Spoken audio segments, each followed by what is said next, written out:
Saya Martinius, saya akan membawakan presentasi yang berjudul Learning Pyramid.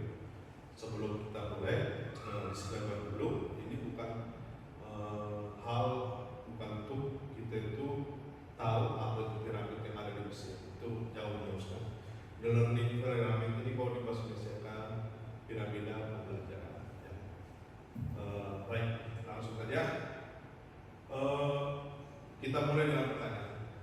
Pernah nggak sudah baca dari sampul ke sampul, baca jilid 1, jilid 2, bahkan sampai jilid terakhirnya, merasa kurang paham, terus ada yang tidak mengerti, bingung, itu kurang paham.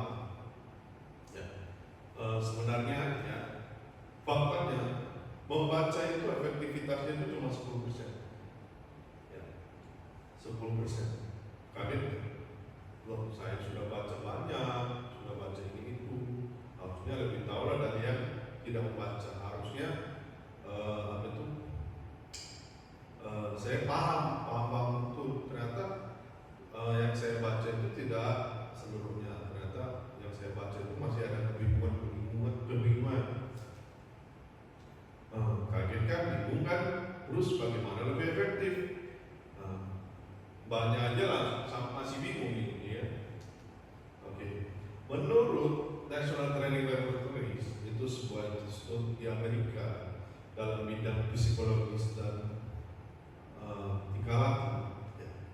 3 hal ini, mendengar dan membaca dan mendengarkan atau disebut audiovisual, yang biasa kita lakukan untuk belajar atau di Indonesia pada umumnya atau di kota, itu efektivitasnya hanya ya membaca, mendengarkan 5%, membaca 10%, membaca dan mendengarkan 20%.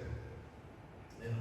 Anggaplah sudah satu buku 5 jam kita baca. Ternyata yang kita pahami cuma 1/5-nya. Ya. Nggak efektif kok. Sudah makan waktu, tenaga, apa yang kita mau kita pahami itu kurang. Lalu bagaimana biar lebih efektif? Saya mau lebih efektif. Apakah ada yang lebih efektif? Kalau bacanya itu cuma 20%, berarti kita itu buku-buku itu dibuat tuh tidak efektif.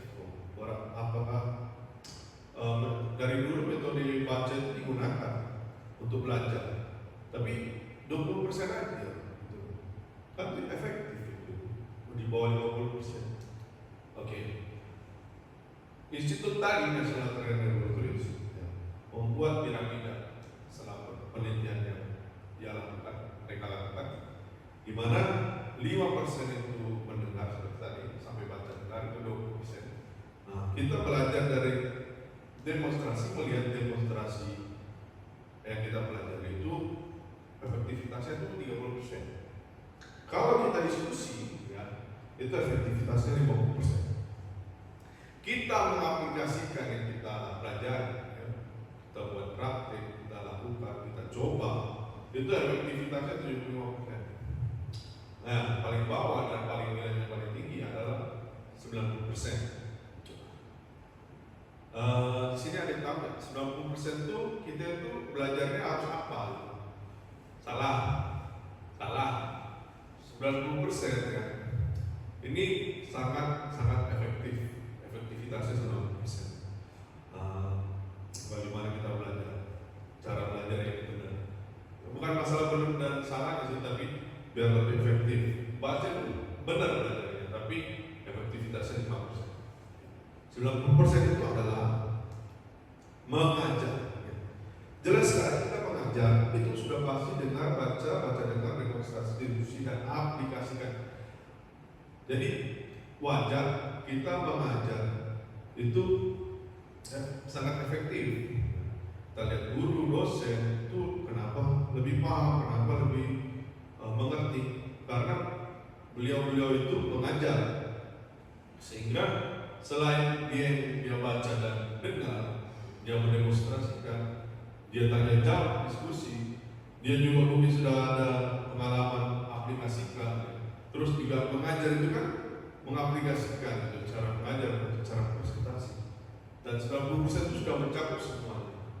Jadi saya harap semuanya yang ada sini atau yang menonton di video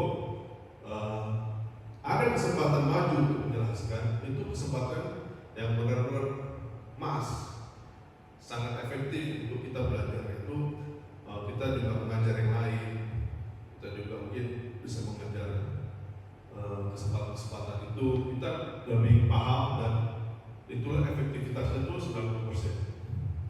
Jadi harapan saya setelah presentasi ini, pemirsa-pemirsa yang datang di sini, itu belajarnya itu lebih efektif lagi ya. Jangan cuma mendengar, cuma baca, tapi juga mengajar.